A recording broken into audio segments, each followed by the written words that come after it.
مردم بسیار خوشبین است، آرامی است. یک تعداد مردمی که مریض داشت در خانهشان نمیتونست از طریق جنگ، از طریق نظمی در مریضا را در دکتر نمیتونست که برسانه. در خانه مریضشان بسیار پریشان بود. دیگه یک تعداد غلات در میگرفت، دیقانا که غلای خود جمع میکرد، دیگه اصلات خود یک تعداد ازی در میگرفت از طریق جنگ و بیامنیتی. فضل خدا مردم علی بسیار آرام است. شب و روز دیقان به سر کار و کاسبی خود میگرده.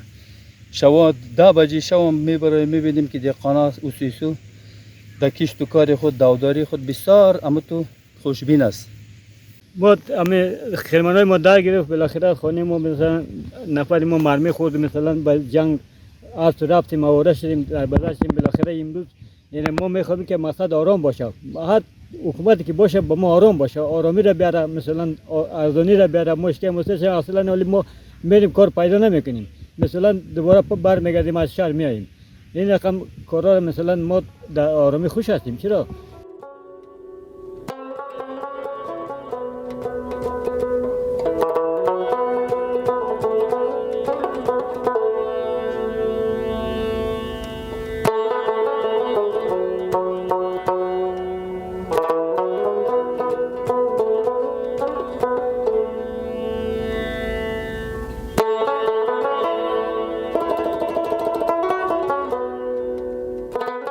اما سال آغاز جنگ و نارامی بود، مردم 24 ساعت در نارامی بود. کشش جمع کنه میتونست، کشش با وقتش جمع کنه میتونست، میاد در میگرفت یا نادرو میماند یا یک چیزی میشه دیگه. آخی نارام بود، از اولی برای من نمیتونستیم.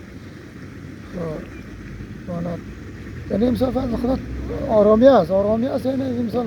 پس میگه مردم سابقه به زمان حکومت جمهوریت اینجا جنگ وجود داشت، خیلی مشکلات با مردم وجود داشت. مردم اینجا سایه جنگی بودن دیگه. وقت مردم خیلی متضرر میشدن، هزار نگاه. مثلا مردم مکتب رفتن نمیتونست، به مزرعه خود درست رفتن رسیدگی کردن نمیتونست، سایه جنگی بود. فعلا یک امنیت نسبی آمده.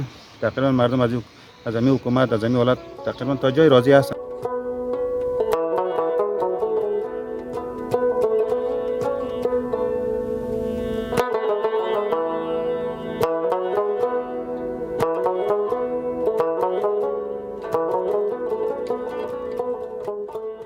با ارتباط تامین امنیت خود الحمدلله ما امیدوار هستیم که اگر 100% نشه 90% اطمینان داریم که فیر بیجا فتاکین ایجاد کردن بیجا بیامنی انشالله صورت نمیگیره. انشالله اطمینان داریم و امیدوارم هستیم و به ملت شریف اطمینان میتیم. با ارتباط بعض چیزا که مثلا مردم هم تو یا کشته میشه و یا با خاطر دزدا و چیزا، انشالله و امید داریم با خداوند متعال که در آینده قضا صورت نگیره. آژانس خبری پژواک، انعکاس دهنده حقایق.